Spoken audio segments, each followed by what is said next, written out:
নমস্কার। সারা বিশ্ব জুড়ে পৃথিবীর এই মানচিত্রে আজ আমরা ভারতের প্রতিবেশী দেশ বাংলাদেশে লক্ষ্য করছি যে ছাত্র সমাজের পক্ষ থেকে কোটার যে সংরক্ষণ, সেই কোটা সংরক্ষণের তীব্র বিরোধিতা করছে এবং সেই ছাত্র সমাজকে যুবক থেকে শুরু করে মহিলা এবং বৃদ্ধ বিদ্যৎ সমাজ সবাই কিন্তু সহযোগিতা করছে এবং গোটা আন্দোলনটা ছড়িয়ে গেছে সারা দেশ জুড়ে এবং গোটা সামাজিক মাধ্যমে আমরা এই বিষয়গুলো সবাই অবগত হয়ে গেছি এই সম্পর্কে। যদিও সেই বাংলাদেশে সুপ্রিম কোর্টের যে রায় দিল সেখানে দেখা গেছে যে কোটার সংরক্ষণের যে বিষয়টি, সেই সংরক্ষণের তালিকায় তথা সংরক্ষণকে সংস্কার করা হয়েছে।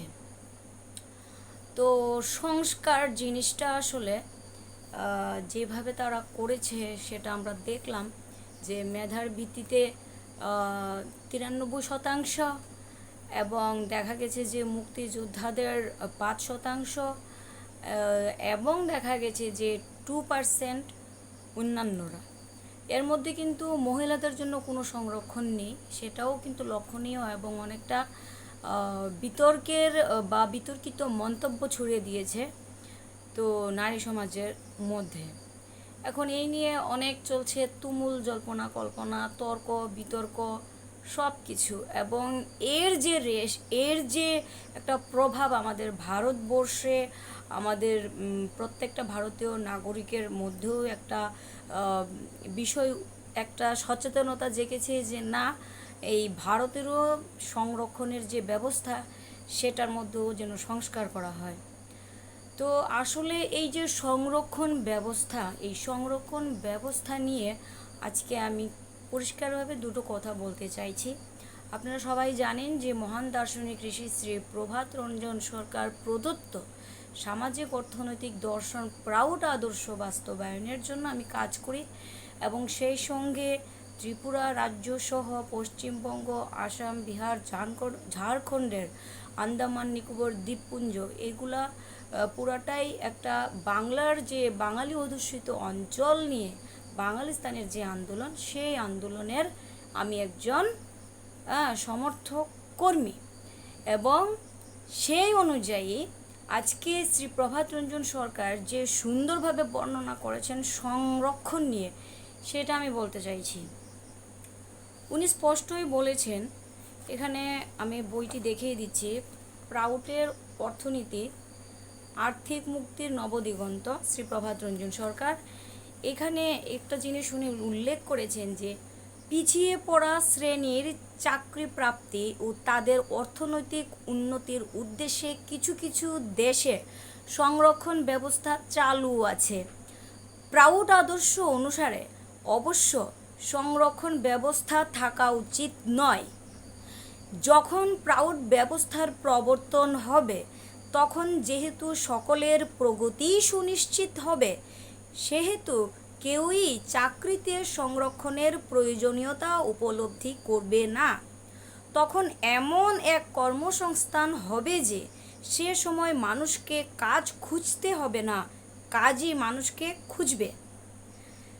যাই হোক, বর্তমান সামাজিক অর্থনৈতিক পরিস্থিতিতে সাধারণ মানুষের দুর্দশা মোচনের উদ্দেশ্যে তাৎক্ষণিকভাবে নিম্নলিখিত অগ্রাধিকার ব্যবস্থা চালু করা যায়। জন্মসূত্র যাই হোক না কেন, এটা হচ্ছে 1 নম্বর পয়েন্ট, জন্মসূত্র যাই হোক না কেন পিছিয়ে পড়া গরিব পরিবারের সদস্য চাকরি ও শিক্ষার ক্ষেত্রে প্রথম অধিকার পাবে। 2, গরিব কিন্তু পিছিয়ে পড়া নয় এমন পরিবারের সদস্য দ্বিতীয় অগ্রাধিকার পাবে। 3, গরিব নয় কিন্তু পিছিয়ে পড়া পরিবারের সদস্য তৃতীয় অগ্রাধিকার পাবে। 4 নম্বর বলেছেন, সবশেষে সুযোগ পাবে গরিবও নয় পিছিয়ে পড়াও নয় এমন পরিবারের সদস্য।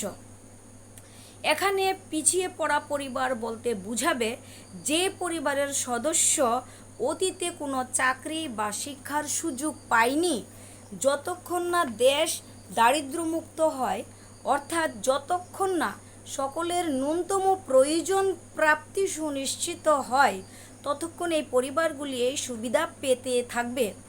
এইভাবে কে কোন জাতে জন্মালো তা না দেখে সেই পরিবারের আর্থিক অবস্থা অনুযায়ী শিক্ষা ও চাকুরির ক্ষেত্রে এই অগ্রাধিকার সূত্র মেনে চলতে হবে। তথাকথিত নিচু জাতের একজন মুচি যদি ধনী হয়, সেক্ষেত্রে সংরক্ষণের কোনো প্রয়োজনই নেই। আবার তথাকথিত উচ্চ জাতের অন্তর্গত একজন মৈথিলী ব্রাহ্মণ দরিদ্র হতে পারেন, সেক্ষেত্রে তার জন্য সংরক্ষণের প্রয়োজনীয়তা রয়েছে। এই ধরনের অগ্রাধিকার ভিত্তিক সংরক্ষণ ব্যবস্থায় সমগ্র সমাজের অর্থনৈতিক অবস্থার উন্নতি হবে। বহু অনগ্রসর ও উন্নয়নশীল দেশে পশ্চাৎপদ জনগোষ্ঠীর উন্নতির প্রশ্নে সংঘর্ষ চলছে। উদাহরণস্বরূপ বিহারে জাতপাত ভিত্তিক তথাকথিত উন্নত ও অনুন্নত শ্রেণীর মধ্যে গোষ্ঠীদ্বন্দ্ব চলছে। যদি এই ধরনের সংরক্ষণ ব্যবস্থা চালু করা হয়, তাহলে ভারতসহ বিশ্বের সমস্ত দেশেই উন্নত ও অনুন্নতদের মধ্যে গোষ্ঠী সংঘর্ষের সমস্ত সম্ভাবনা দূর করা যাবে। সেই সঙ্গে সামাজিক ন্যায় বিচার ও অর্থনৈতিক স্বাধীনতা অর্জনের সুযোগও এসে যাবে। জাতপাত, ধর্মমত, ভাষা, নারী পুরুষ নির্বিশেষে সরকার সকলের খাদ্য, বস্ত্র, বাসস্থান, শিক্ষা, চিকিৎসা প্রভৃতি অর্জনের অনুকূল পরিবেশ সৃষ্টি করতে পারবে। এই পদ্ধতিতে পশ্চাৎপদদের মন থেকে সমস্ত হীনমন্যতা দূর হয়ে যাবে ও সকলেই নিজেদের সামর্থ্য অনুযায়ী নিজেদের জীবনযাত্রা নির্বাহ করার মতো আয় করার সুযোগ পেয়ে যাবে। জুন 1979, কলকাতা। তাহলে শ্রী প্রভাত রঞ্জন সরকার এই সংরক্ষণ নিয়ে কী বলেছেন আপাত দৃষ্টিতে এই দারিদ্রতা মোচনের ক্ষেত্রে এবং বৈষম্য যে বিষয়টা সেটা দূরীকরণের ক্ষেত্রে। আর যেখানে উনি স্পষ্ট বলেছেন যে যখন প্রাউড ব্যবস্থা প্রবর্তন হয়েই যাবে, তখন সেখানে কোনো প্রকার সংরক্ষণের প্রয়োজন পড়বে না, কারণ সমাজের এখানে সর্বপ্রকার মানুষেরই ন্যূনতম যে প্রয়োজনীয় পূর্তির তার যে গ্যারান্টি, তার যে ব্যবস্থাপনা, সেটা সুনিশ্চিত করা হবে। কাজেই প্রাউড কিন্তু পুরোপুরি সংরক্ষণ বিরোধী। তো আমরা এই ধরনের সংরক্ষণের বিরোধী। তো কাজেই এই ধরনের যে সামাজিক অর্থনৈতিক এই যে একটা সুন্দর একটি দর্শন, সর্বানুসূত দর্শন প্রাউডকে বাস্তবায়নের জন্য চলুন আমরা বাঙালি দলের কথা শুনি, আমরা বাঙালি দলকে সমর্থন করি এবং সারা ভারত জুড়ে, সারা বিশ্বব্যাপী যারা বিভিন্ন সমাজের মানুষ আছেন তারাও কিন্তু প্রাউডের যে মুভমেন্ট সেটা করছেন। তবে আমরা মনে করি আমরা বাঙালি, আমরা এই প্রাউড আদর্শ বাস্তবায়নের মাধ্যমে একটা স্বয়ংসম্পূর্ণ সামাজিক অর্থনৈতিক অঞ্চল বাঙালিস্তান গঠন করে সেখানে প্রাউডের যে বাস্তবায়ন সেটা করে আমরা বিশ্বকে পথ দেখাতে পারবো। সেই বার্তা জানিয়ে আজকের ভিডিও এখানে শেষ করছি। সামাজিক অর্থনৈতিক দর্শন প্রাউড জিন্দাবাদ এবং আমরা বাঙালি জিন্দাবাদ। ধন্যবাদ, নমস্কার।